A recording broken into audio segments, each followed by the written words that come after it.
CNET, staff, council. All right. All right, I'll call to order this public hearing for the Shiloh Road rezoning O-23-05. Please join me for the pledge of allegiance. Allegiance to the flag of the United States of America and to the republic for which it stands, one nation, under God, indivisible, with liberty and justice for all.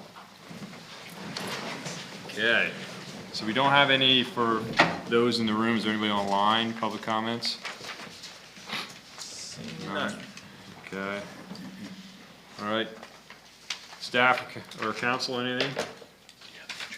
I have my memo I was just going to go through with council if you like. I also have prepared a PowerPoint if you have any more, if you need any more clarification. Would you like me to go through that now? Council? Yeah? Good? Yeah. Okay. Sure. So tonight, this public hearing is to consider changing the regulations within the planned research business park district to allow R3 uses. Those R3 uses are specific to duplexes, townhouses, and multifamily residences. Back in February, we did have a rezoning request come in from a developer requesting this zoning change. In the same time, we are coming under contract with DPZ Co-Design, who is our planning consultant we hired to assist us in implementing the Dale Summit area plan and rezoning portions of Dale Summit. So because of the timing of hiring DPZ and the zoning request, we thought it was a good time to move forward in considering further revisions to zoning. There in Dale Summit, we also had under contract with DPZ restriction or something in the contract that stated DPZ will help us work through interim zoning changes between the time that we adopt the Dale Summit area plan and enact the form-based code or a hybrid version thereof. So I'm just going to go through a quick timeline. Back in February, as I said, there was the zoning request and then under contract with DPZ. In February of 2023, council then remanded the issue to the Planning Commission. The Planning Commission reviewed their proposals. We had a meeting with DPZ Co-Design. Planning Commission made recommendations to deny the proposal and waited for the full master plan to develop. That happened through March and April. In the Planning Commission's recommendation, they also noted that a charrette was going to be held by DPZ, redevelopment charrette for the Dale Summit area. So the Planning Commission was more comfortable in knowing that after the charrette, they would have better direction in where they wanted to go. So throughout the summer, we had a few meetings with the Planning Commission where we didn't have enough of the committee or the commission to actually have a worthwhile and healthy discussion. So that takes us to August 18th of 2023, where staff prepared the worksheet that set out all of the shall and may statements. Planning Commission went through those.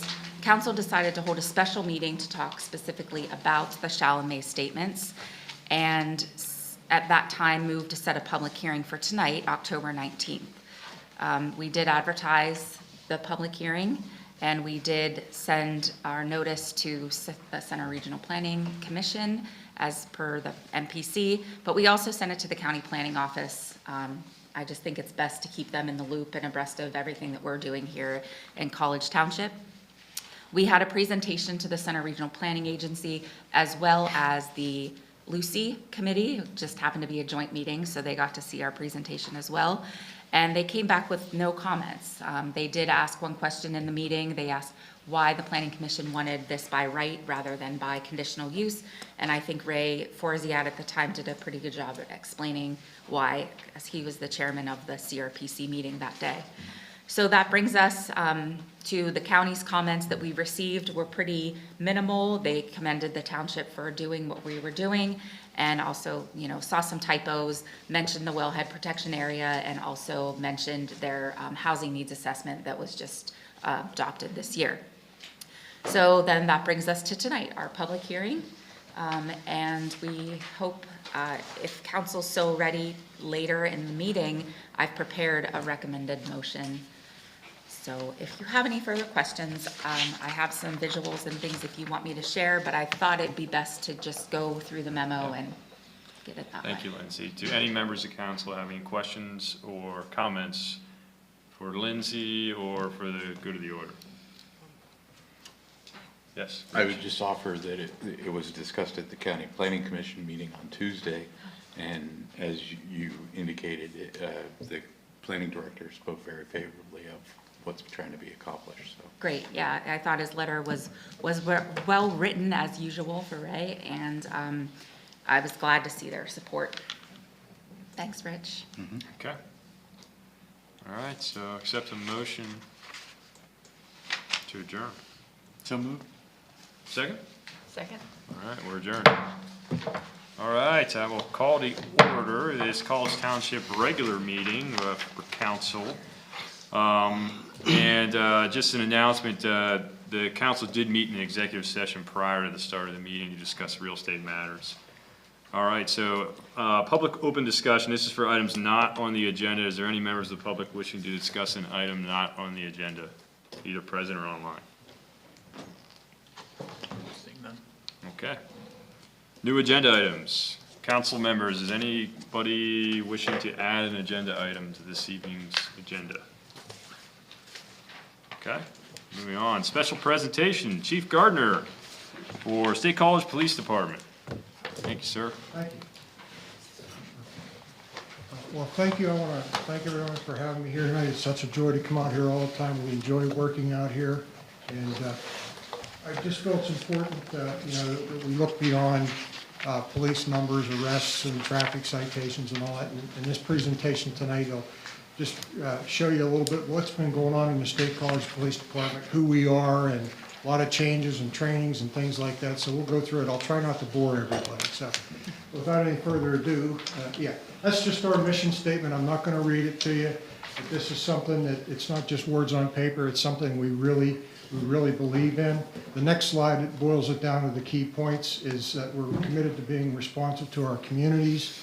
Our mission is to improve the quality of life in all our jurisdictions through a community partnership, and we endeavor to identify and reduce citizens' concerns regarding criminal activity, neighborhood deterioration, and continual nuisances. And I think we need to add and mitigate traffic safety concerns as well too. So next, this is a vision statement again, and I just want to highlight we're committed to the highest level of professional ethics and to the concept of community-oriented policing, which has been a hallmark of the State College Police Department for years. Next. Our core values, again, honor, honesty and integrity, professionalism, respect, responsibility, accountability, and wellness. So, again, these are things we live by, we expect our officers to live by, and they're just that important. So, next. Here's a breakdown of the department. I think it's important you see who we are.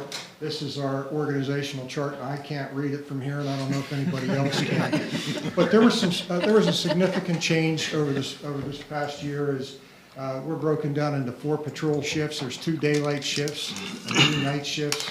They work 12-hour shifts, and each of those shifts used to have a police lieutenant and a sergeant on all of them. We had a PERF, which is a police executive research firm, come in and did an assessment for us, and one of the things they recommended was that we tried to, through attrition, we tried to standardize supervision across all the shifts. So one of the things we did is we had 2 retirements. We had more sergeants than we had, or more lieutenants than we had sergeants. So what we did is we didn't fill the 2 lieutenants who retired. We replaced them. We promoted 4 sergeants. So each of the patrol shifts, the daylight shift has 1 lieutenant and 4 sergeants. And the night shift has 1 lieutenant and there's 4 sergeants there as well.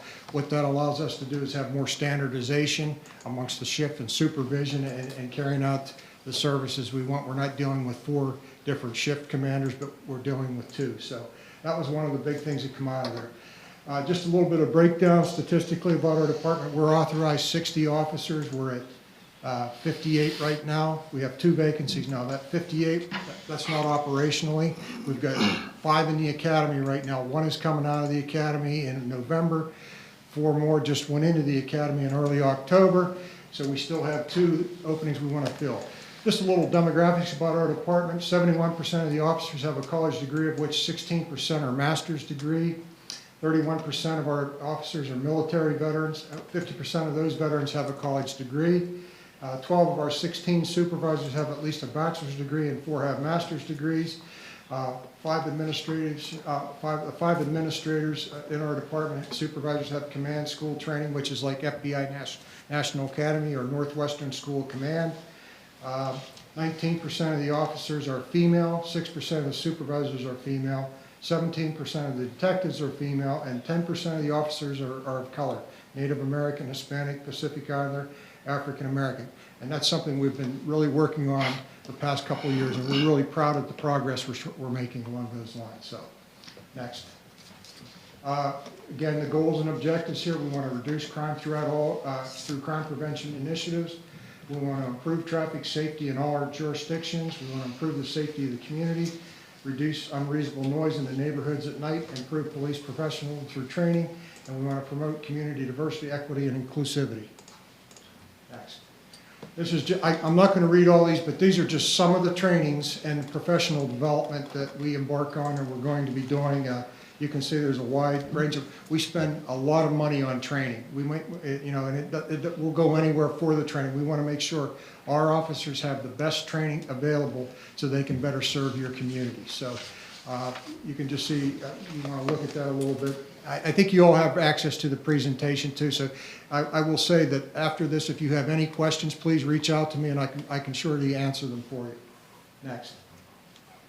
Training conferences and symposiums, those top 2. One is NASRO is the National Association of School Resource Officers. So we send our school resource officers to a national forum or national conference, and they pick up the latest there. And then we also send them to a Pennsylvania one, the PASRO.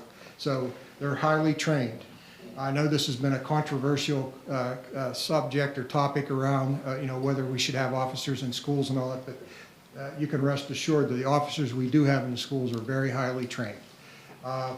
We have hostage or crisis negotiators trained by the FBI. We send them to the conference every year. We have a PA DUI conference, a PA accreditation conference, and the PA Crime Prevention and Community Relations Symposium that we send our people to every year. Next. Grants awarded for 23 and 24.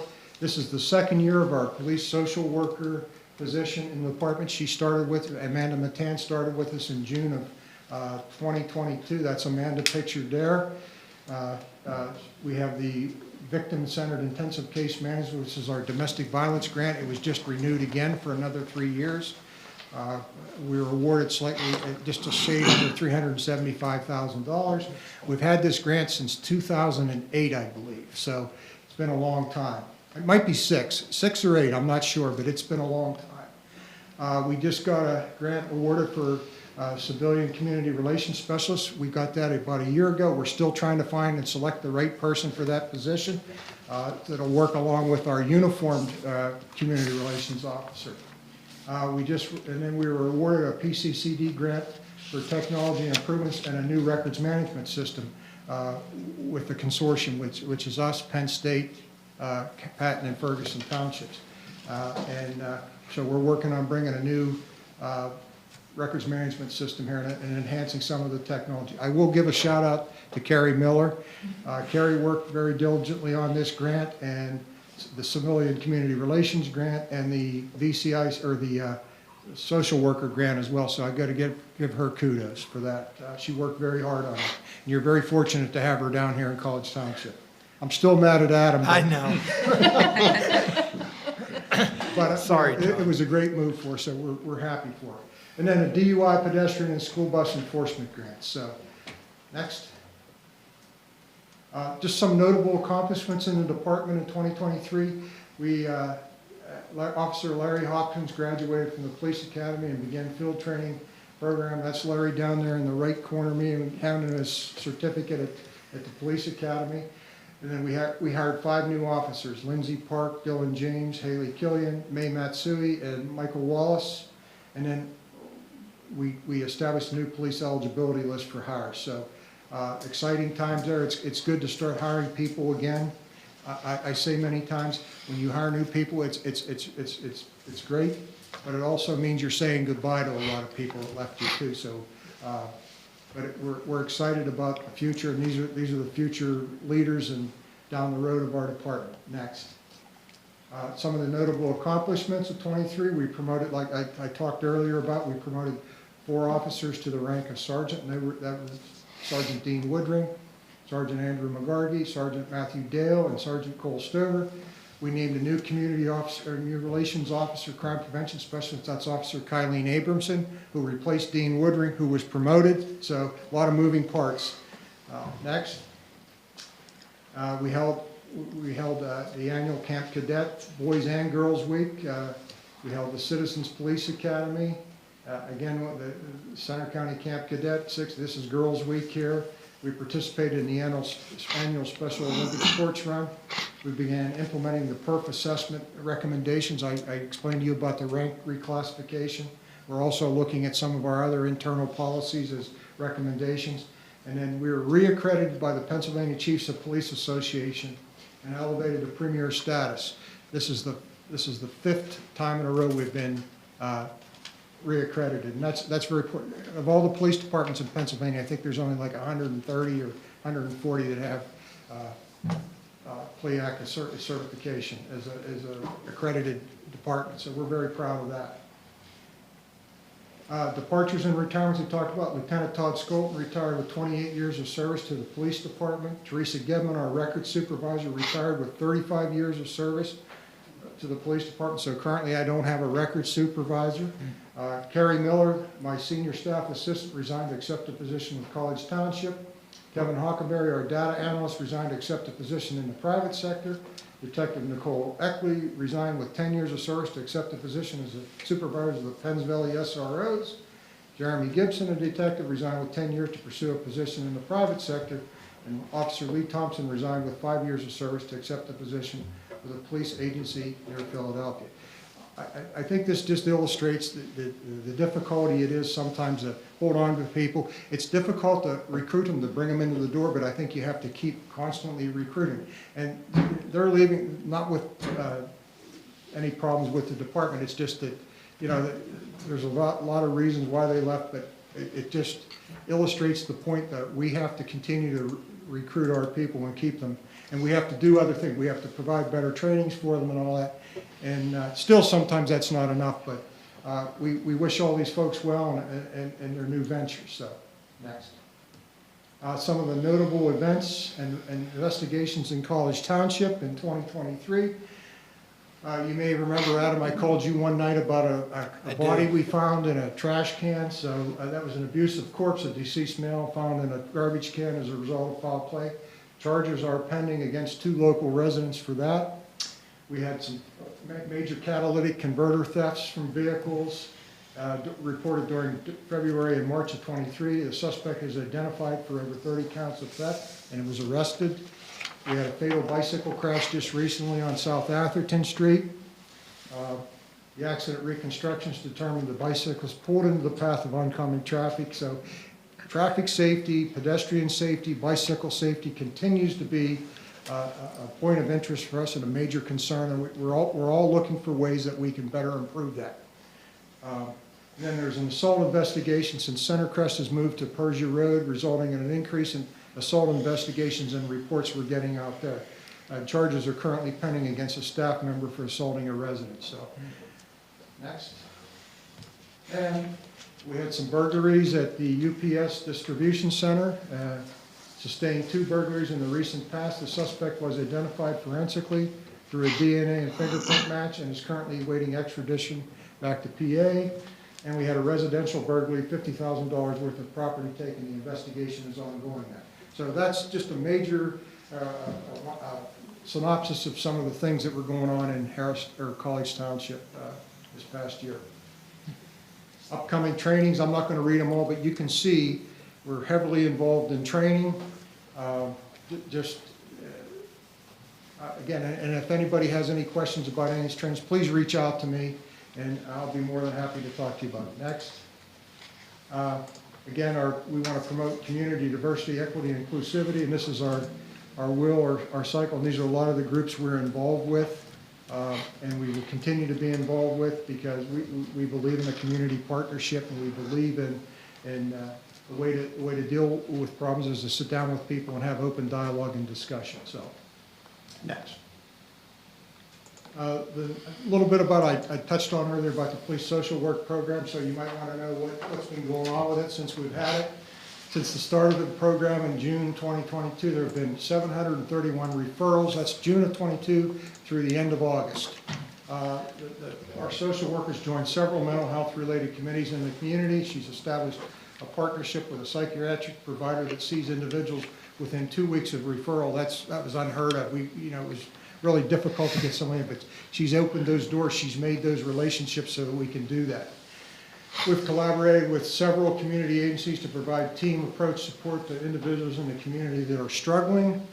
We've assisted individuals with obtaining medications, housing applications, and connecting with resources, and many other connections with individuals and community resources.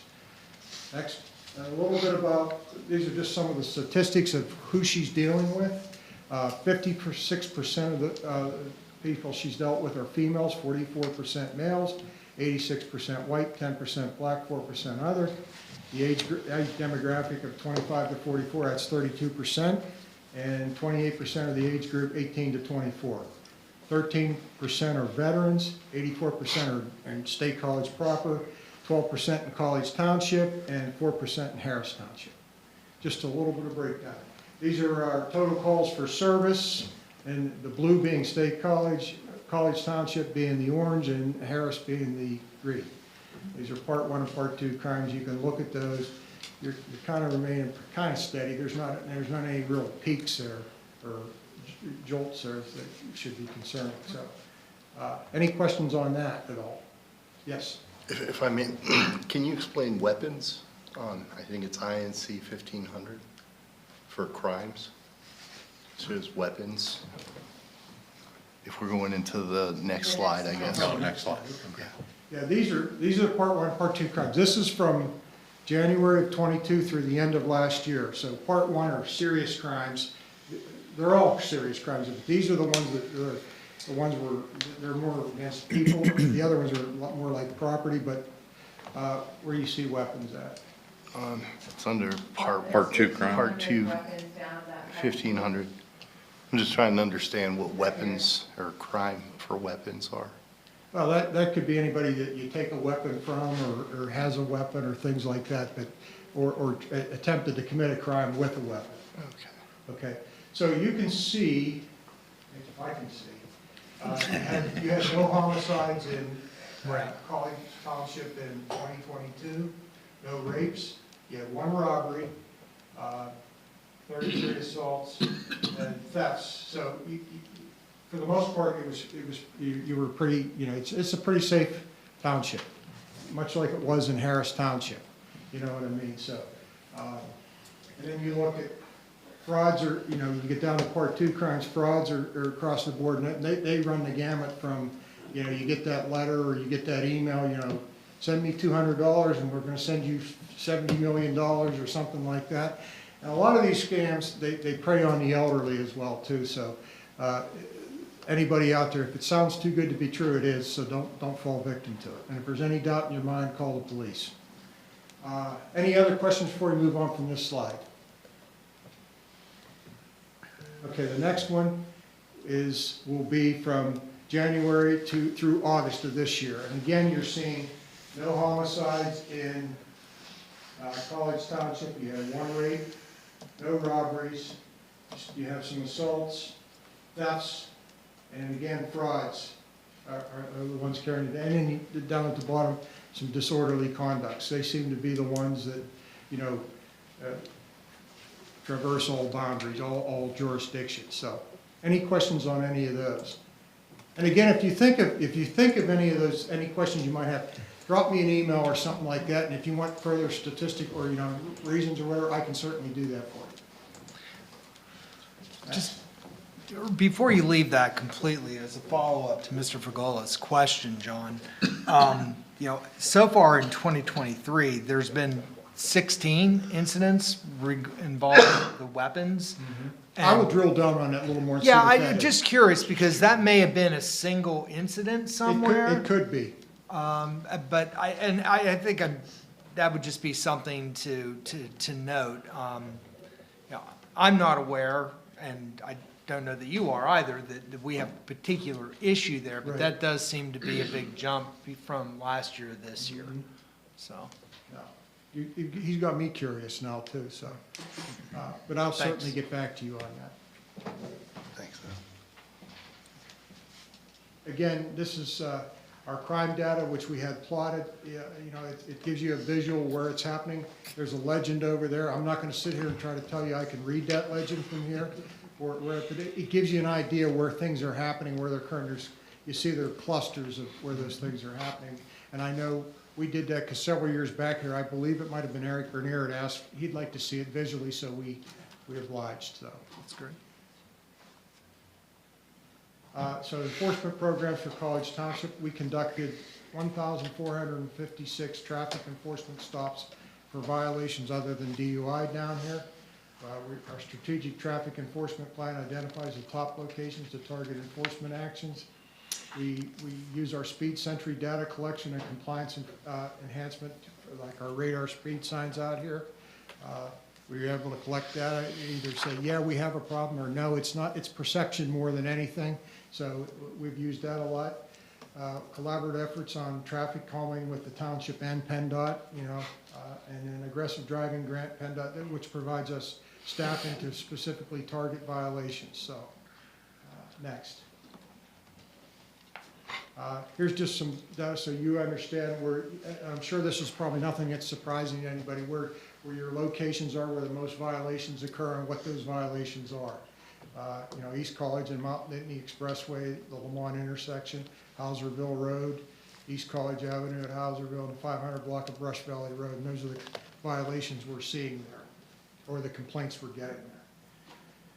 Next. Again, here's your crash data, again, plotted visually, and you can see the clusters again where they're occurring. I will say back, if you go back and you look, you don't have to go back, but you can look at the crime map that we had like this. We did offset those addresses so that, to protect people, so we didn't, but they're in that general area, so I just wanted to make sure everybody was aware of that. But this is showing you here again where our high crash areas are.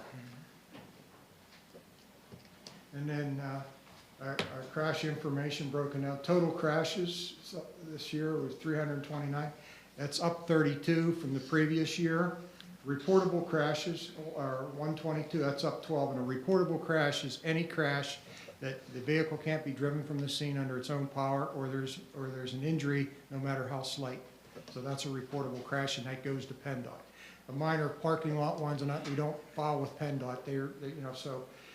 And then the injury crashes, there were 55. DUI-related crashes, 10. Total fatalities, 2, and the bicycle crashes, 1. So, and then the aggressive driving violations continue to be the top crash contributors, and that's like following closely, safe speeds, red light violations. So next. And I think and this is what we put in your letter. This is what we're proposing, 265 hours of police service per week at a rate of $121.02 per hour. That's the regular hours, and then the premium rate of $145.23. Anything excess over the year-end total. So that's it. That's what I have. So any questions I can answer. All right. If I don't have the answers tonight, I'll get you the answers. So All right, thank you, Chief. yes. All right, staff, anything to add before we go to council? The only thing that I would add is that in developing the proposal, Chief Gardner and I had discussed our overall hours. The number of hours that are being proposed basically represents us reattaining a level of service that we had previously had. Those of you serving on council at the time may remember that we did in fact decrease our hours during COVID and began to ramp up. The return to the 265 hours that are being recommended in the proposal represents where we were at in 2020, I believe. 21 and 22 took a little bit of a dip because of the COVID years. So we've now returned to previous levels of service. Okay. All right. Questions for chief or staff? Let's start out with Eric or comments. Thanks.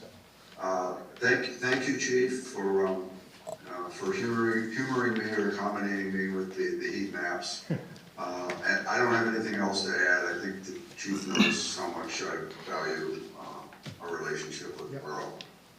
Thanks. Thanks, Eric. Rich? Right, incredibly valued. Safety and security is at the top of the hierarchy and everything. Does staff or the chief, the 12102, propose for 2024? What was 2023? Yeah, it should be in there, isn't it? 118? Yeah, 12079. Oh, It's I did. 2022 number. It was the number Did I miss it? after the letter, Yeah, it was in there somewhere. just at Okay. the top. Okay, very good. I just missed, thank you. And then finally, Adam had just sent out a note regarding the Citizens Board. Now it might be a good time. COB?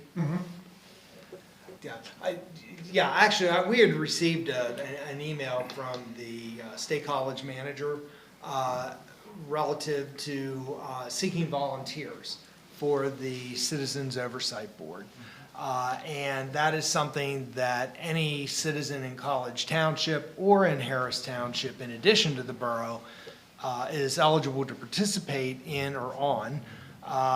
But they are actually looking to fill a few spots. And I know that we had sent that information out as requested to council, but having the opportunity to speak here tonight, maybe send it out over the CNET airwaves as well, making folks know that reside in both Harris and College Township that there are some positions that are open. Would be a wonderful opportunity for somebody seeking to get involved in that way. Yeah, there's one current opening right now, and there's another one where there's a member who's going to be rotating off at the end of December, so there'll actually be 2 openings. And I would encourage anyone who has an interest in it to please do it. We've had a tremendous experience right now with our COB. I think what it's done is it's illustrated the message we've been trying to get out all along. We try to do things right, and when we don't get things right, we correct them, and I think we've had a very good relationship with our COB. So. Okay. Thanks, Phil. Yes, no, I thought that was, what do they call it, shameless plug? That's Yeah. right. Public service announcements. Yeah. Shameless I just plug, didn't public call it service that. announcement, and everything, but thank you to you and the entire force that's keeping us safe. Where our people love coming out here and policing. They love going to Harris Township. They love the borough too, but they like a break sometimes too, A little different, yeah. Our residents are nicer. Yeah. Well, all I can say is thank you. So, Susan? Thank you. Thank Thank you very much. And I also want to add, I appreciate the information on the social worker program. I wasn't aware of that, and I work in healthcare, and I know how much of an impact mental health has on people's behavior. Very often that might look criminal when it really is a mental health problem. And you mentioned her relationship with the psychiatrist, and I would like to know where she got her referral. So. Okay. Maybe I can hook you up with her and you can talk with her. Well, it's remarkable. So it speaks to the work she does if she has such great collaborative relationships in the community, so.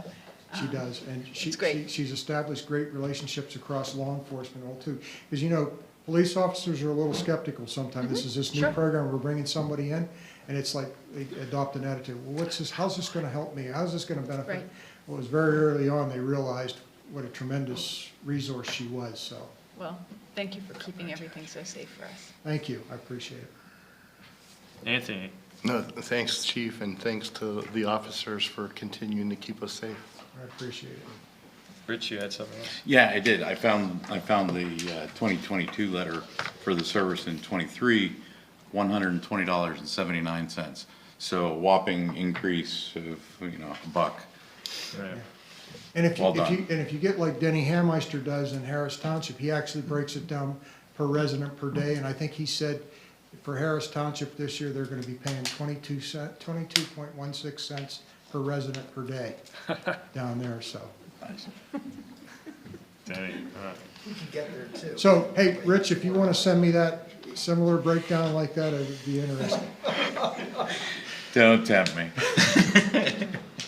Spreadsheets, oh. Okay, well, if nothing further, Normally, at this point, what we usually advance the authorization for the number of hours for budgetary purposes. Just a simple motion, if council is in agreement with the recommended 265 hours, if there could be a motion to that effect. I just have a is the manager and staff further enough in their budget review to accept that recommendation? Yes. Okay, very good, thank you. you wishing to move? Make the motion? I can? Sure. I move to authorize the manager to execute agreement with State College Police Department for a total of 265 hours per week at the proposed rates. Do you have a second? I'll second. Call a question. All those in favor, please say aye. Aye. Aye. Eric's there. Okay, we have no opposed. Motion carries. Thank you. Thank you very much, appreciate it. Thanks, John. All right, manager's update. I really don't have anything to add, but I do want to call on Dawn Franson here, Township Engineer, for a quick report on some of our local projects. But before I do that, the one thing I do want to call to council's attention is with respect to the solar power purchasing agreement. This is going to be a topic of discussion for council in November. Whether that's the first meeting of November or the second meeting of November, that remains to be seen. But we're going to likely need to have a, I don't want to call it a reevaluation, but we're going to need to have some conversation with respect to the SPPA. So I just wanted to kind of put that out. And unless there's any questions about that or other things, I was going to ask Dawn to give us an update. A little update on Pike Street. I don't know if anyone has gone through there in the last week or so, but we have added a in-street pedestrian sign at Mary Street. And that's one of those little narrow boards that sits right in the middle of the road. We had received several complaints of people standing in the crosswalk, and as you know, in Pennsylvania, you are supposed to yield to people in a crosswalk, and people have not been yielding. So we put that sign up, and we have received a couple reports where people are now slowing down and stopping and letting people cross the road there. But the other part of my update on Pike Street is, with that sign in place, the 85th percentile speed went from 25 down to 23. So a further reduction. We were at 32 prior to the project, and as everyone knows, I say this was a traffic calming project. It wasn't the Indy 500 project, so while the road may be a little rough, it's doing its job. So we are now down to 23. Traffic remains the same as far as counts go. But we also did some counts up on Oak Ridge, or I should say speed this study there. And at Oak Ridge Avenue in both directions, less than 25 miles an hour now. And we were there in the close to 34, 35 range. So once again, the traffic calming aspect of that project has been very successful. Relative to speeds. Relative to speeds. I don't look at counts with our counting, with our signs. It's comparing apples and oranges, so when we're out there with the loops across the road, you're getting different numbers and it's sort of misleading. But I think the speed aspect of those signs is very accurate. So as far as that goes, it was very successful. Thanks. Anything else? I have nothing else. Okay. Questions for the manager or comments, as well as Dawn? Anyone? I'll just make a comment. I did walk from the Lamont House on that side of the street down to Mount Nittany Road today, and it was just very, very nice. Yeah, I mean, honestly, it was, you know. It's been a while since I walked along Pike Street there. Thank you. Yeah. Well, there are some hooligans making some tread marks with their bikes on the sidewalk, though. I noticed that, yeah. No one related to you, though, right? No. Yeah, it's funny. Yeah, I saw those. I'm kidding Those are around. some I pretty think it's decent skid horrible. marks. They must have been, Yeah, they're burning some rubber there. Yeah. All right, moving on, COG Regional County Liaison Reports. All right, so we do have some folks that attended some meetings this week, and we did have some reports submitted. I'll go to Eric first, I know you're a little under the weather, if you wish to highlight anything, Eric? Out of Lucy. No, Lindsay covered a lot of what was in my report Okay. already. Okay. Anthony? So the Climate Action Sustainability Committee did meet. I sent over the information. What we continued to talk about was the contract for the refuse and recycling. So as of our last meeting, it is going to be presented to the general forum in November. So this is what was presented in that report, is what's going to go forth in the contract. One thing to highlight is they're going to delay the action where we talked about bulk service and so forth. We're going to delay that action into the contract to allow for Center County Refuse and Recycling to possibly see what they can do there. So that's a key highlight of it. Okay. Susan? I attended the CTIDA this week, and I wanted to mention that that was the first meeting that our executive director, Carrie Miller, attended, our new executive director, and she's been working on different things. As our chair said, she's hit the ground running. And also that they're currently at 6 members, and the bylaws require 9 members, so they are looking for members for that authority. So I know you mentioned the COB, so, and then I think the rest is in my report. I also attended the COG Public Safety meeting earlier this month on the 5th. And there were just a couple of things. My report's pretty comprehensive, but just to sort of read it out, Walt Snyder shared with us that the CRCA was just rated by Verisk ISO, and they were rated on a scale of 1 to 10, 10 being best. Our code agency was rated 1 for commercial and 2 for residential. And the only reason that we didn't get a 1 or one of the reasons, is that we don't require stamps, professional stamps, registered design professional stamps on residential plants. And they do in California. So the code agencies that have that best rating are out in California. And so we are one of very few code agencies in the entire country to have such a high rating, and that does affect insurance premiums in our region for businesses and for residences. So I thought that was something that bore mention. And I think the other piece of this, there was a discussion with our with the Alpha Fire Company, with the Regional Fire Protection Program. So still working on getting more volunteer hours in, and also asked specifically about the speed humps up on Oak Ridge, because there was a fire up on Oak Ridge. And actually, Sean Kaufman shared that they really had no concern with getting to the scene quickly, efficiently. A little bit of a concern about what will happen when the markings are covered in snow. He said they're really well marked, but they're concerned about snow. And then last but not least, there were some issues that came up with the Center Region Emergency Management. There was an issue with the Patton Township boil water alert and how that was distributed to the community. So there was a discussion, and again, a reinforcement to encourage residents to get set up with the OnSolve Code Red alert system through 911, so that they can, you act as a clearinghouse and get emergency messages out. And also, if you're traveling in other communities that use that same alert system will alert you when you're in those communities if there's an emergency service. So a push to get residents to get on OnSolve. So that's it. Everything else is in the report.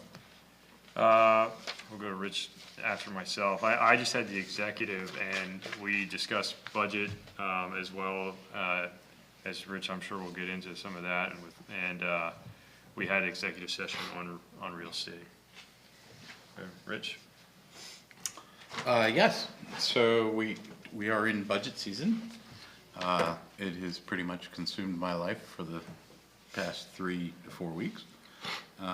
We had our wrap-up session today, which is a culmination after 3 long review sessions of the individual agencies' budgets and everything. We brought back about 42 items for further discussion, more information requested, more narrative requested in explaining why, what, and all that good stuff. We reviewed all those and looked at the various increases and everything. So when we started the day, or when the budget was originally presented, it was roughly $9.8 million for municipal shares. That equated to about a 15.64% increase over 2023, this year's budget. So through the course of working that, the executive director brought it down to the guideline for 2024, which was 8.05. And from there, we started the hard work of what goes back in. What do we want to support going back in? So the big ticket items were under fire. I think Susan and I have reported about, and we had a presentation by Chief Kaufman and Dr. Snyder from the code agency regarding the 4 shared employees for fire safety inspection and fire service.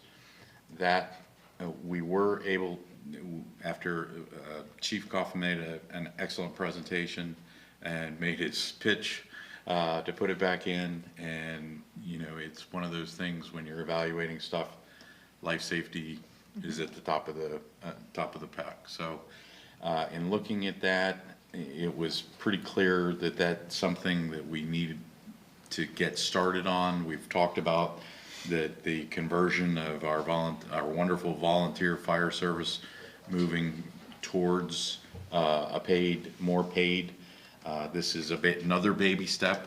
I know in my 8 years on the finance committee, we've been talking about it every year, and staff has been able to stretch that and everything. So this year we're going with that. But with that said, we were able to reduce the original proposal by almost $84,000 based on realistic hiring. You know, like they're not going to be ready to have somebody in place till April 1st.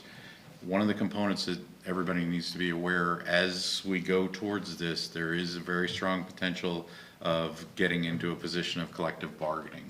And so one of the things that is also funded out of this is legal fees to try and put things in place now versus later. So that was another driver on, you know, that we're not ready to hire until those things are in place. So that was a big one. The other one was the CCMPO that we talked about at the last meeting, and based on township's consensus, I voted in favor of that. With that said, we were able to reduce some of the costs down in that. One of the big changes was there was a lot of concern about the amount of money under the grant consultant support, and that was agreed to be reduced by $125,000 from $225,000 to $100,000 for this year. In the position, we actually, again, with hiring, the actual hiring time frame, we were able to reduce another $30,000 based on realistic hiring in that. Then finally, the other one is Parks. Parks had put forward several position requests. We went through those as diligently as we could. We did support 2 new positions, one that will be split between Parks Operating and the Active Adult Center, one that will support Millbrook as a maintenance needs. That's a little bit of a part-time position. Then there were some other gives and takes. There's certain positions that are in the 2023 budget that are going to be replaced. A couple of individual line items are now going to be replaced by a person. It's about a $2,000 difference between when it all nets out. The only one that we didn't support was there was a request for a program coordinator position. And philosophically, everybody supported. Financially, with everything else, again, hierarchy of needs, we had to give somewhere. One other item of note is under the administration budget, we reduced the facility coordinator position from being funded for 12 months to being funded for 8 months to allow for a reassessment of the position and the job duties and all that, and hiring. So that, we felt that was more realistic, but that was about a $33,000 reduction. All told, we do have to do some reconciliation from the planning agency. The planning agency has gotten hit hard all of a sudden. And part of it is there's only so many good planners available, and so they haven't been able to fill positions, and people are pulling out of the local planning, and it's causing ripple effects, and trying to budget in that environment is very difficult. The planning director made a presentation today balancing some of those. We now need to reconcile it because it didn't tie nicely to the proposed budget that we had before us, but we'll get that done. As of right now, it's roughly about a 10.78% increase. Again, the guideline status quo budget, just paying everybody what you're supposed to pay and all that, is 8.05. So adding the fire, the CCMPO, and the parks positions back in was about a 2% increase. So that's what we endorsed going forward to the executive committee, with the intent that would form the summary budget, which would be distributed at the general forum meeting for municipal comment in our November meetings. I'm trying to think if there's one other. There was a lot going on with that, but yeah. So those are the main pieces. One of the things, and I want to make council aware of, that came up very late in the meeting, was the discussion of the consumer price index and how COG calculates it versus how the majority. I was present at that time. Yeah. They had ran into executive meetings. So the way COG does it is not per the Bureau of Labor Statistics formula and everything, but it is as per a approved COG HR policy.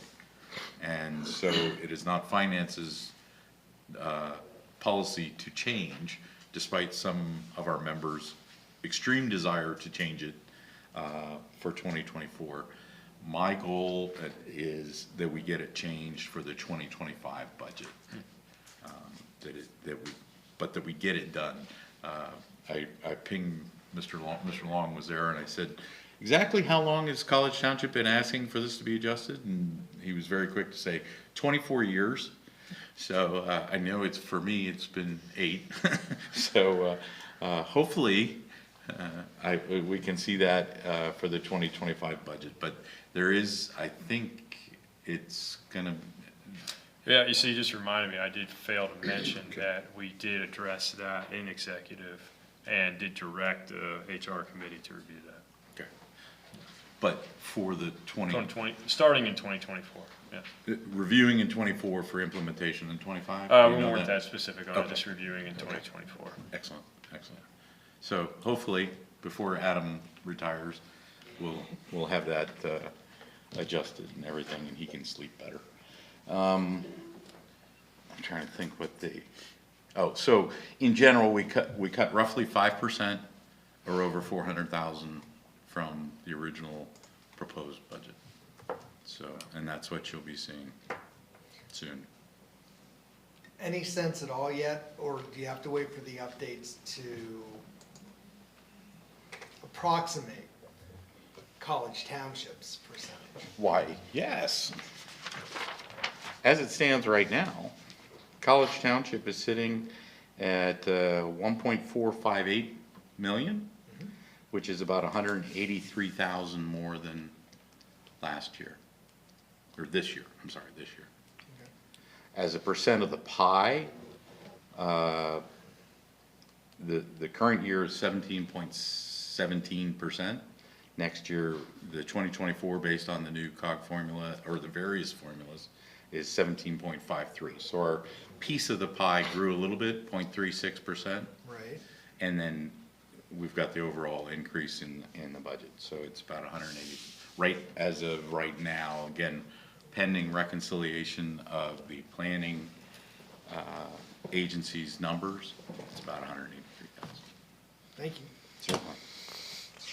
Any other questions for Rich or comments, or any of the council members? I just want to thank Rich for the effort and the sacrifice in working through the COG budget. Hearings, summaries, et cetera, plus all the extra work that obviously goes into that. So, Yeah, absolutely. It's a labor of love. All right. Okay. Staff, anything else? Mr. Hoffman, anything? No meeting, no report. Okay. Okay. DEIB. Mr. I Bloom. did a fairly comprehensive update at the last meeting, so nothing to report this evening. Okay. All right, so we are moving on to the consent agenda. All right, this evening's consent agenda consists of the following. CA1 is the minutes approval of the October 5th, 2023 regular meeting. CA2 is correspondence, and this is receipt/approval of. The letter A is an email from Earl Moore dated October 2nd, 2023 regarding the Gateway Commercial Residential Density. Letter B is a letter from DCNR dated October 5th, 2023 regarding the CCRP grant award to College Township. Letter C was struck as it is withdrawn, as it is not needed. That extension was withdrawn. Letter D is a letter from Verisk, is that correct? Yes. Verisk dated October 5th, 2023 regarding the Building Code Effectiveness Grading Schedule Program. And letter E is a letter from Center County dated October 12th, 2023 regarding refund of the air service incentive contribution. CA3 are the following action item approvals. A is a College Township Council Meeting dates of 2024. B is R-23-25, a resolution for the deed of dedication of Brandywine Drive. C is R-23-26, a speed limits established for Brandywine Drive. D is R-23-27, a parking prohibited for Brandywine Drive. And E is a project number 23-14, the Squirrel Drive paving project, to HRI, awarding the paving project to HRI Inc. in the amount of $63,945. Do any members of council wish to pull any of these items?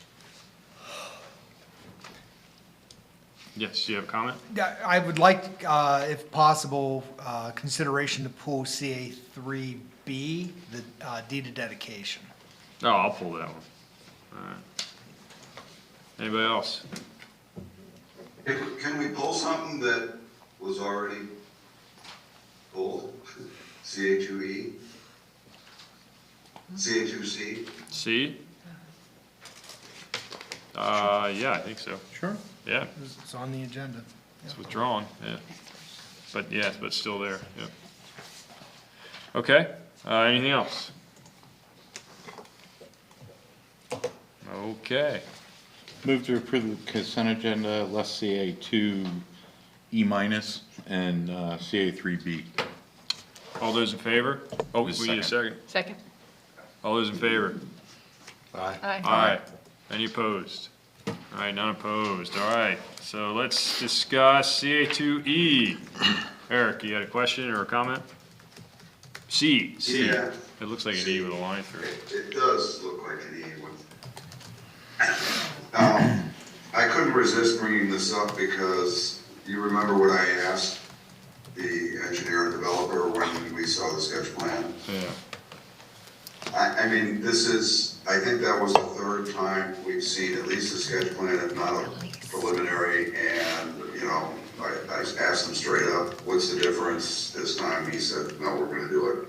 So the question is, I think to staff, is there something, is it just been coincidence? Or is there something that we control that keeps shooting this down? Or any thoughts from staff? Why nobody can seem to, why everybody gets to a certain point and then decides this isn't gonna work? Is it all just market? You know, or is there something else that we're aware of at least? So I can tell, I'll start.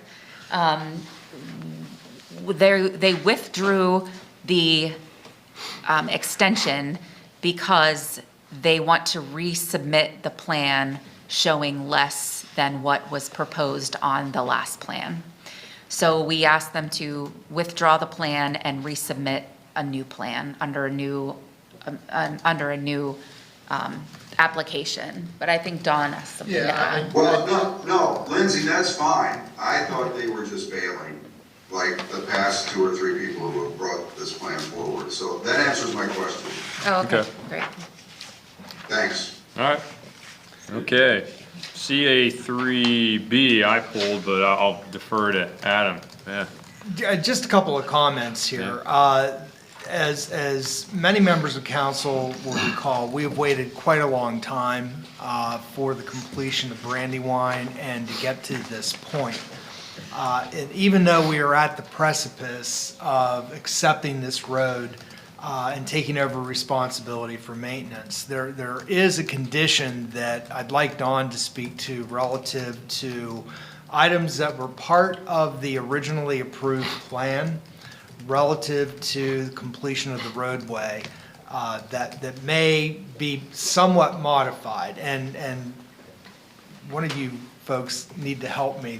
The original plan here was 2012. 2012. So this has been an 11-year odyssey. So it stands to reason that there have been some changes, but I'd let Don, and I know what you know. Well, yeah, back in 2012, there was concern with, once we opened that up, would there be speeding? And it was agreed that there would be 2 speed humps put in at that time. And in those days, 11 years ago, what was agreed to was a rubberized speed hump.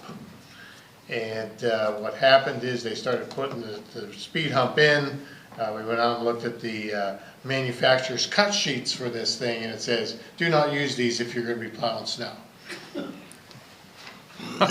Well, I'm pretty sure that's what we're going to be doing. So we've asked that the one that was put in be removed, and that the other one not be put in at this time. And what we can do is, once the road is opened, we'll be having our speed sentry data out there, collecting counts and collecting speeds through the winter months, and just see what it looks like. And then what we've asked is that the second one that was not started actually be installed in the spring, with the idea then we would get a few months worth of data just to see, you know, how is it working? First of all, is speeding even an issue, kind of a thing? I mean, we'll have some data pre, and we'll have some data after we put it in. Basically, these speed humps are very, very similar to what we ended up getting the Watt-style speed humps up on Oak Ridge. I won't say they're identical, but they're very, very close. So it would be very much like what was put in at Oak Ridge and Shamrock. I just wanted to be sure that everyone was aware that these were either going to be in, or they had been in and then removed, so that there weren't any questions going forward. But I think Don has a good plan in place. I think we'll be fine. If need be, we can speak to the developer more specifically about, if necessary, a more permanent solution. Perhaps something similar to what was installed in Oak Ridge or Shamrock going forward. Okay. That was all I had. Any further discussion on that item? Okay, I'll accept a motion to approve those two, CA2C and CA3B. So moved. Do you have a second? Second. All those in favor, please say aye. Aye. Any opposed? All right, none opposed. Moving on.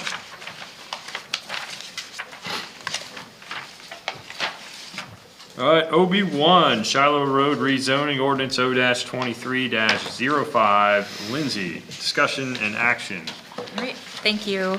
So we held the public hearing earlier regarding the change to allow R3 uses in the planned research business park district, and didn't receive any public comment. I did want to note that when we did speak to CRPC, they did send our letter back indicating that everything was consistent with the 2013 Regional Comprehensive Plan. And I also wanted to mention our meeting that we had to talk about our technical changes, the de minimis changes that council discussed back on October 5th. So, but with that, as I noted, there is a proposed motion if council is so willing to move forward. And then, you know, once this ordinance is in place, it kind of gives staff the opportunity to see what, and everyone to see what form-based code or this hybrid version will look like in Dale Summit. Any council members wish to make that motion at this time? I'll make the motion.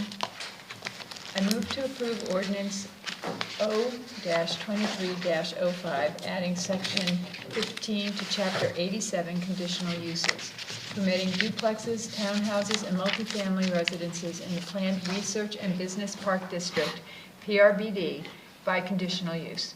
In addition, amend chapter 200 zoning to include these R3 uses in the PRBD and incorporate elements of chapter 145, planned residential development, and chapter 238.4, workforce housing into the conditional use process set forth in chapter 87, section 15. Do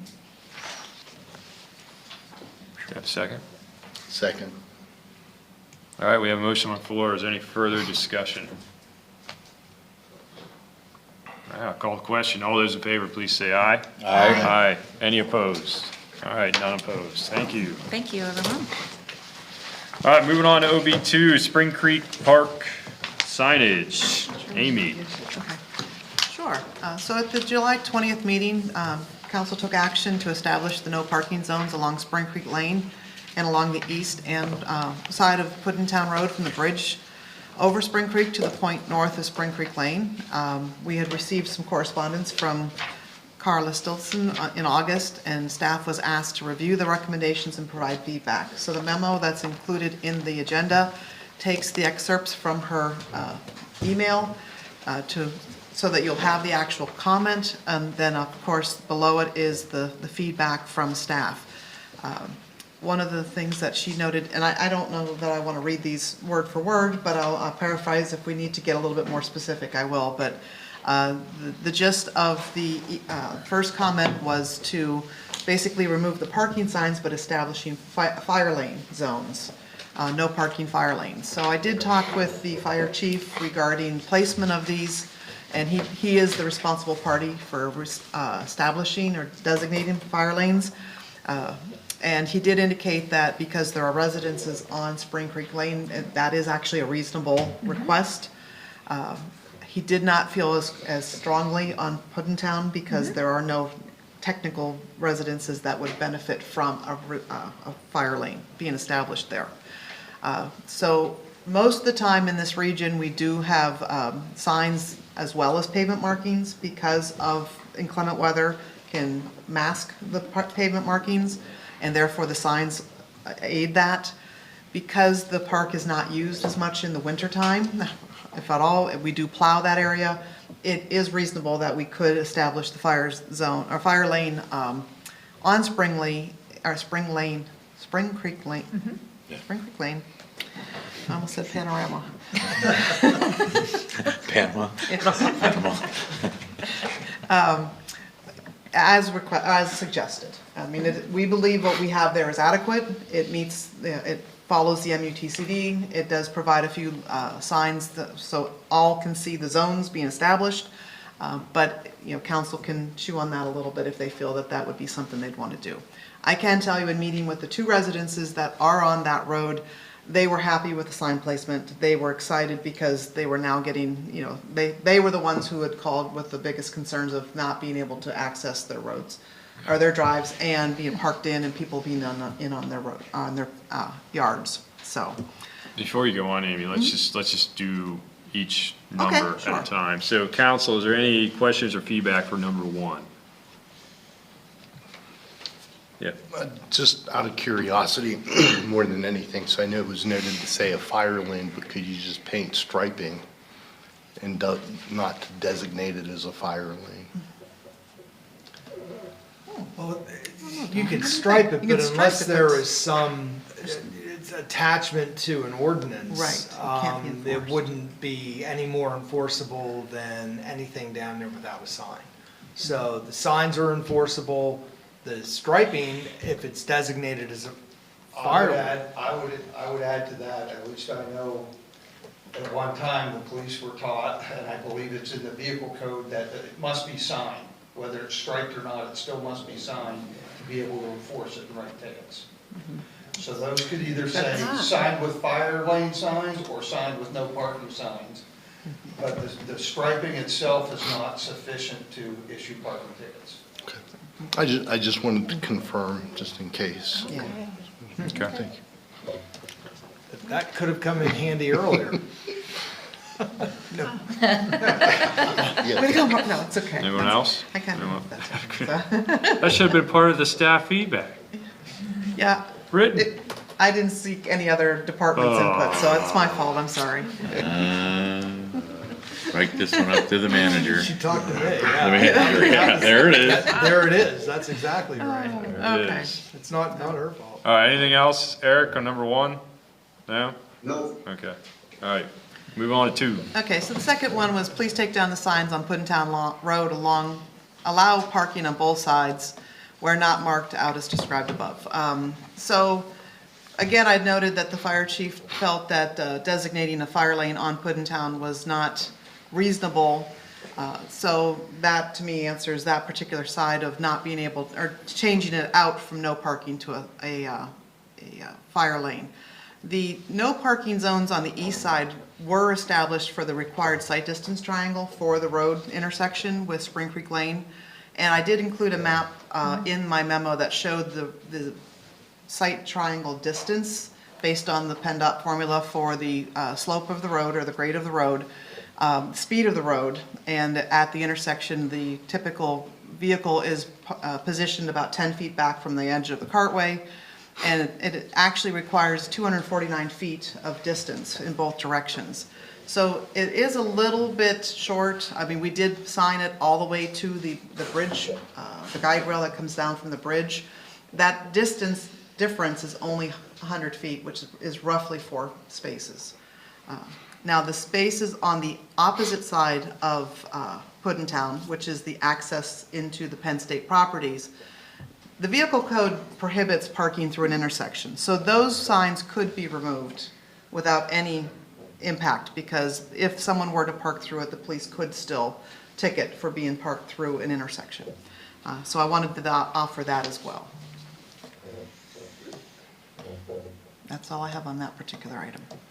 All right, council, feedback, So, questions? well, Yeah. let me, so the option basically is we've got about 100 extra feet of signage Yeah, that is beyond the required sight Sight distance. yes. So the council always has options, you do nothing, leave it the way that it is. But in this case, the other option is going to be, well, we could remove that additional 100, we could Yeah, move the reduce sign. that and create those additional theoretical spaces that would allow somebody to park safely.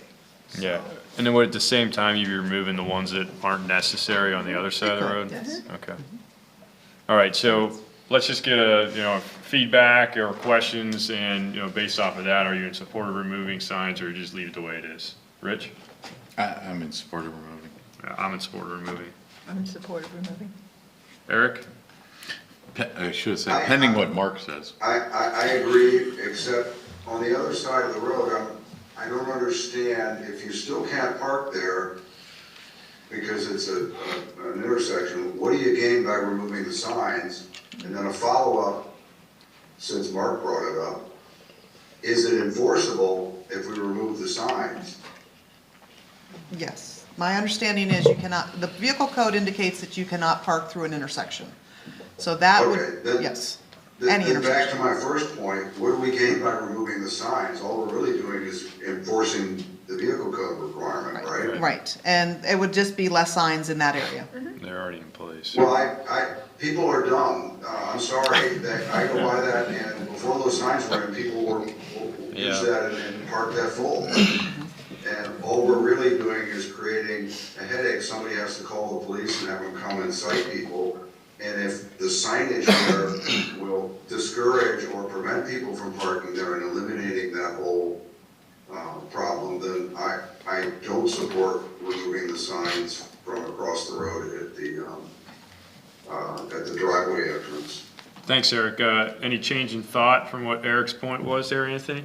No, if we already have like vehicle code enforcement there, I guess it's 6 in one, half dozen in the other. I understand what Eric's saying, but I'm not opposed to, I guess I'll put it this way, I'm not opposed to removing or keeping them. So go around the table. On the fence, either way, Yes. fine. Rich? The only thing I would offer, just as we talked about when this first came up, we didn't have that problem on that, we weren't having a lot of complaints on that side of the road. So these signs have only been in place for how long? 2 months. 2 months, yeah. So if they had a historic value in deterrence and all that kind of stuff, I think I'd feel different. But after 2 months, I think we have enough signs out in the world. But so I'm still okay with removing. Susan? No, I agree with what Rich is saying. I think that if we don't need those signs, we don't need more signs. So if we can enforce that, that's not a problem, so I'm in favor of removing those signs. So we're not at a consensus, because I'd be with Anthony, whatever's easier. I'm not pulled either way on those signs on the sheep farm side. But Eric, any feedback from what we just said at all, based on your point? Yeah, that's fine. It'll go with the consensus, but I guarantee you, people will park there. Yeah. So then it just becomes a matter of, because I'm speaking from experience. I'm there all the time. I'm in Spring Creek quite often, and for many years leading up to that, that was a great place to park because you actually had more room than you did at any other section of the shoulder. People park there. So that's it. Just understand if you remove the signs, that increases the likelihood that people will park there. And if we don't care if people will park there, then fine, we've accomplished what we wanted, which was less sign clutter. But the only thing, we are doing stuff in the other areas where we, like along Spring Creek Lane, where we have definite resident issues and. Yeah, the things like paths that. at. Yeah. Because one of the concerns when we talked about that is, okay, we're telling them all where they can't park, and who knows, the next solution might be worse than the current solution. And again, as a historical user of that area, it's worked without signs for a long time. I'm gonna hop off the fence. Let's remove the signs. Okay. And that's All on the west side, right? Are we? The Penn State side. The Penn State The Penn side. State side, yes. Yeah. Was there direction on the moving the sign in 100 feet on the east side or the park side up from the bridge? I don't know. Yeah, my understanding, when Get those 4 council spaces. said remove signs, it remove them back to the appropriate Okay. site Yeah, distance. so you have, just to clarify, for my own clarification, you were saying we had 100 feet beyond what was required? Correct. Okay, yeah. Yep. Okay. All right, yep, we can move that. All right. Now we'll have some extra signs to put somewhere else. May need to double up in the other section. We'll put them into stock, I'm sure we'll use them somewhere. All right, so the third item was noted, invest in a sign study for the park, clean up the Balmoral lot and add striping, invest in a study for viability for a bridge to cross the creek on the end of the, so families can park over there and walk directly to the ball fields. These were improvement suggestions in the master plan, as opposed to the enlarged parking lot on Spring Creek Lane referenced at the meeting. Carla's statement is correct. It was completed and approved, or included in the approved master plan. I guess probably the bigger thing is that neither of those are included in the CIP currently at the time. Being located within Zone 1 of the nearby well, the parking lot will need to be curbed, paved, and striped accordingly. So that in itself is its own project. And a bridge over the Spring Creek will encompass, a couple of years of design, permitting, construction. So it's not an easy fix. It's certainly noted in the plan, but not something that's low-hanging fruit, we'll say. We did start to implement the recommendations of the master plan with the fitness equipment and what we, as you noted earlier, were awarded DCNR grant money toward the resurfacing of the tennis and basketball courts. We recommend that council consider including these projects in the CIP, and meanwhile, staff can seek additional means of funding for those projects. Okay. All right, thoughts on staff recommendations, Susan? That makes sense, including it in the CIP. Yep. Rich? Absolutely. Anthony, thumbs up. Eric? Yep, I support that. Yep, in support. Okay. So number 4, the no parking sign along Spring Creek Lane beside my 111 driveway will eventually be backed into due to its proximity to the driveway. I request it be removed, not placed on the opposite side of the driveway, as that is frequent passage for my family to bike, ski, and meander to the park. We believe that the current placement of the signs along Spring Creek Lane are adequate to achieve the goal, and the placement of the sign in question was purposefully placed near the common property line so as not to overly impede either property owner. Okay. Thoughts? Anthony? Is that like is it a sight distance thing? I know, so if the one person's saying that they're gonna back into it out of their driveway, how did you? Yeah, I guess so- how's it measured? Put Yes. it that way. So basically, what we did is, Spring Creek Lane has the driveway line into it with the residents adjacent to it, and then the parking spaces all face into the park. So the thought is that somebody backing out of the space might potentially back into that sign. There were other signs. In fact, one of the signs was a very, very faded, I want to say children at play or something like that sign that we took off the post and put the no parking sign in its place. So there is evidence that those signs have been in that area and have not been backed into for many, many years. The other reason why we have those ones there is we wanted to completely define the area. We have the 2 on the ends that have the arrows pointing in, and then we have 2 in the middle that have the double head arrows. And that was purposefully to split the area, the whole zone, so there would be no confusion that there was a no parking area. And that's when I had to find that spot, I did purposefully do my best to find the property line without surveying, but, so again, it wasn't on any one particular property. And if it is backed into, it's treated similar to like the plow if we knock over a mailbox. Exactly. We just It's gonna be us who puts it back up, yes. Same. Yeah. Eric? Yes, as someone who was responsible for installing thousands of bus stop signs over the years, I was particularly, I love what Amy said here, and I support the purposely placed near the common property line so as to not overly impede either property owner. There's value in that. I appreciate that she did it that way, and assuming that it is not obviously going to get knocked over, I'm fine with the staff feedback. Okay. Rich? No, I concur with everything that's been said. I concur too. Susan? I went out and looked at those signs, and it makes sense on both sides, and so, yeah, I concur. Okay. Okay. All right, number 5. Okay, statement is my understanding that my neighbor on Spring Creek Lane was continuing to have some parking issues, so preventing parking outside of their home makes sense. Staff has no feedback on that comment. Oh, right. Yeah, I guess, did you get what you needed for number one? I believe I did. Okay, good. Did you get what you needed for everything? Yes, I believe I did. Thank you. Council, anything else to add?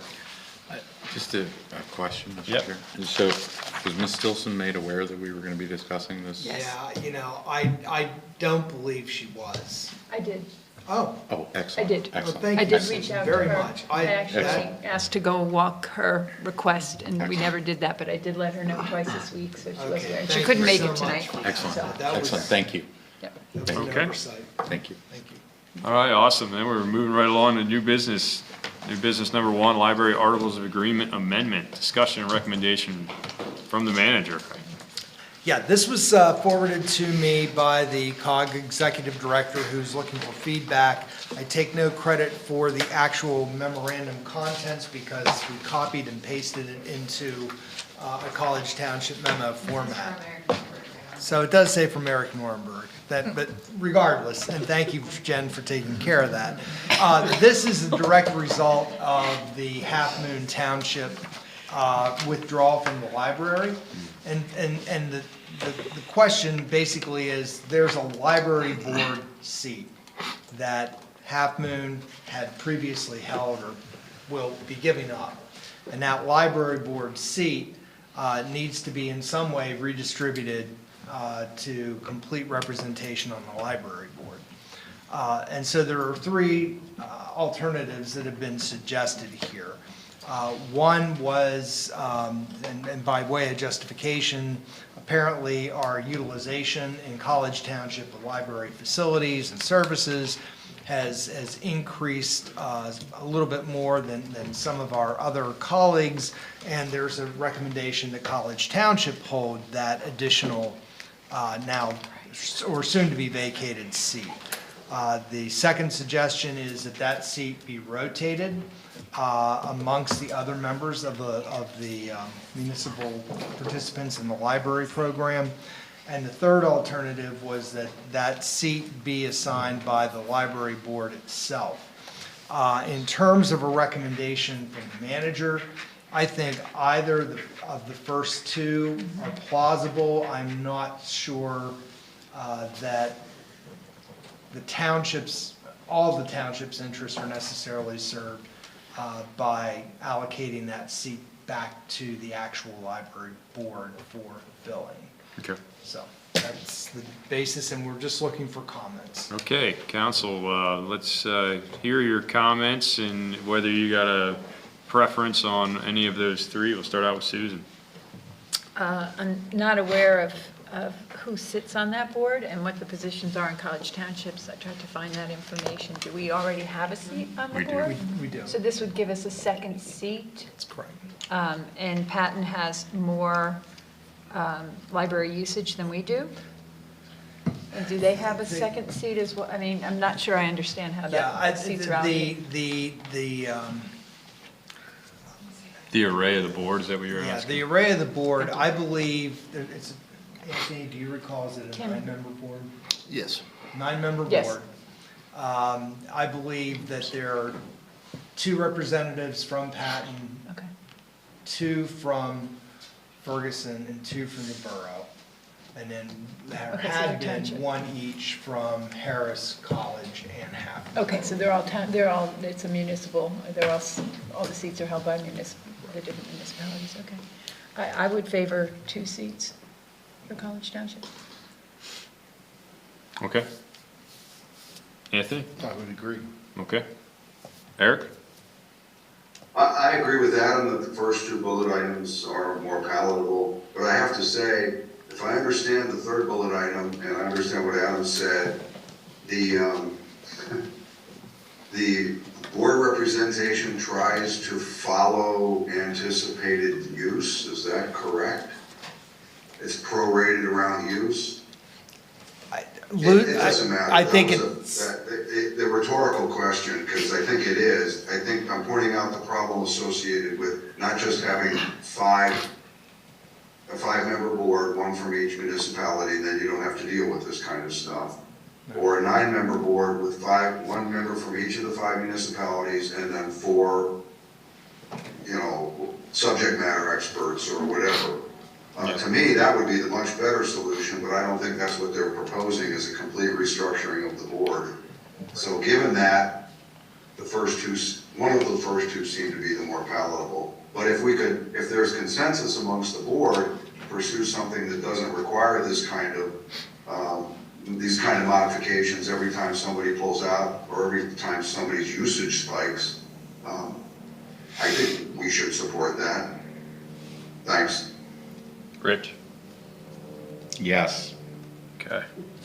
Wait a minute, yes what? Guess what? He's still collecting his thoughts. We'll come back to him.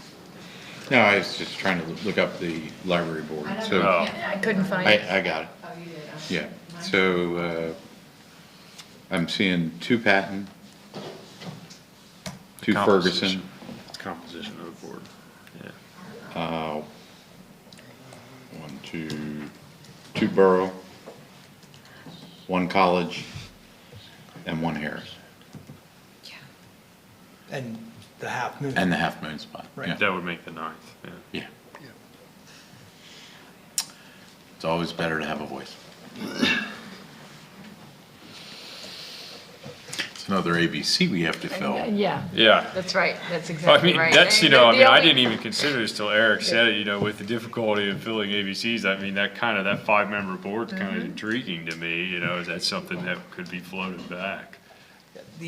I'll certainly make the comment back. Yeah. What I don't know, and what we're reminded of every budget season, is that there are separate state rules and regulations that govern library board and library boards. There might have to And be. there may be a reason embedded within those rules and regulations why the board has to have a particular number in terms of composition. That is something I'm not aware of. Yeah. But I guess I would support the first one, getting the extra seat, just based off of what the precedent's been set, right? Would be the next highest user, right? So, okay. You got what you needed? Yeah, thank you Anybody very much. else? And I've got Eric's comment and your preference. Thank you. Okay. All right. New business number 2, brush stockpile lease, discussion and action. All right, I'm gonna pinch hit for Amy here on this one. As has been previously discussed with council, as a result of change of operations at the University Joint Authority, staff has been actively investigating options for the storage and processing of our brush beginning in 2024.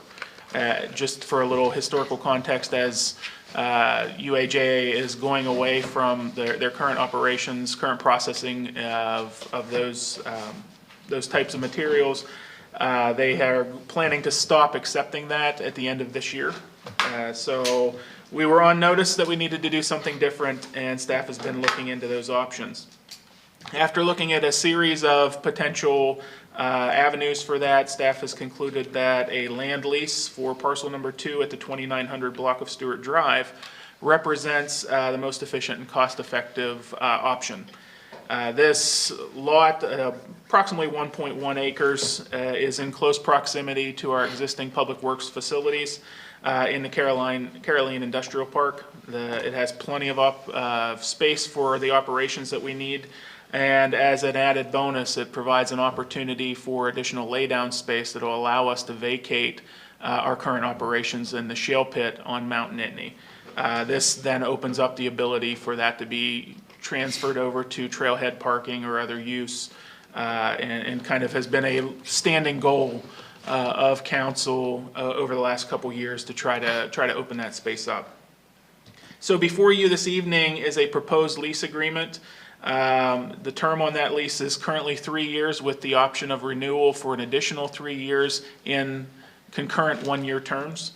The rate that is proposed over the first 3 years is $2,000 per month, $24,000 annually. Should we do the renewal, the rate would increase 2% annually over that next 3 years. If council is inclined to enter this lease agreement, we could have possession of the property as early as November 1st which would allow us to go in and prepare the site for the operations that we want to have undertaken there.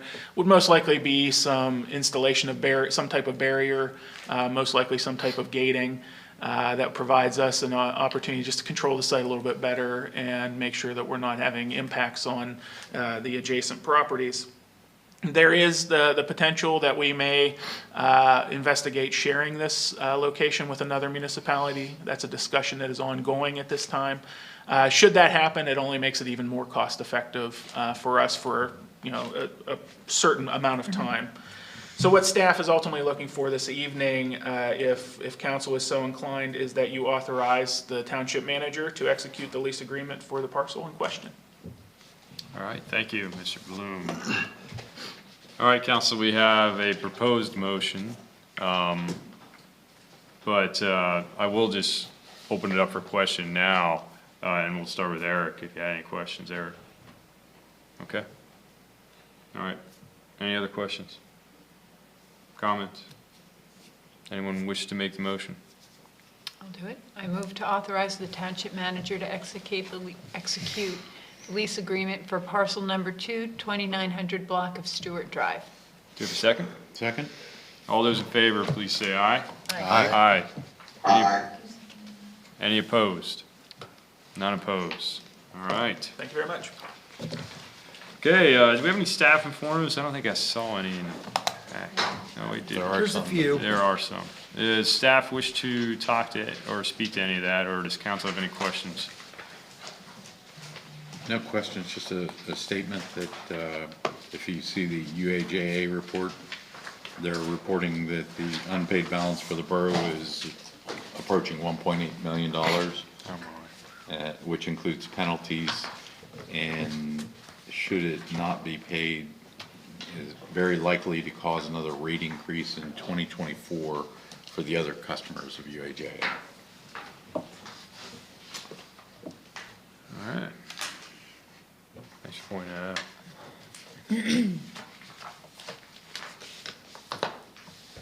It's in litigation, if I'm not mistaken.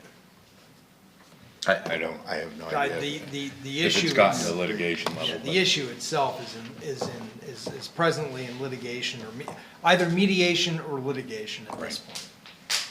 There's a disagreement, obviously. There clearly is There's disagreement. clearly a disagreement, yes. Yes. Anything else, staff or council? Okay. Council, other matters, or staff? Very quickly, I just wanted to recognize former member of College Township Council, recently passed away. Forrest Remick had served on College Township a number of years ago, served with distinction, if you will, for, I believe, a 6 or 7 year period. He will sorely be missed, but he was a true asset and remained a resident of the College Township area. Just as a personal story, my first appointment to council was in Dr. Remick's seat. So he started me on this path, sort of. Nice, nice. Can I say something? Yeah, Since you Eric, brought it please. up? Thanks. Yeah, a true gentleman. But beyond that, I served with him both on planning commission and then on council. I've never served with or probably been around anybody who was better prepared for his meetings, for the decisions that he was presented with as a PC member or as a council member. He was methodically deliberate in his decision-making process. And I watched from the side in sheer awe. He left a profound impression on me, positive impression, obviously, and as Adam has hinted, the township is a much better place as a result of us having him serve in that capacity for the years that he did. Thank you. Yeah, great, thank you. Anything else? Just a reminder about the county association banquet on October 30th, Monday. So it's not too late, you have an in, if you want to go. You have an in, everybody's got an in, all right, Jen is in charge of it. yeah, that's right. She's probably gonna contact me tomorrow. All right, So we are honoring Eric for. That's time true. out of service, so that would be special. as the most experienced member of council. An award-winning councilman. An award-winning councilman. The Yeah. rhetorical oracle. Nice, nice. Okay, so we have one more agenda item. So moved. We are adjourned. I'll make that motion. Haven't made one all night.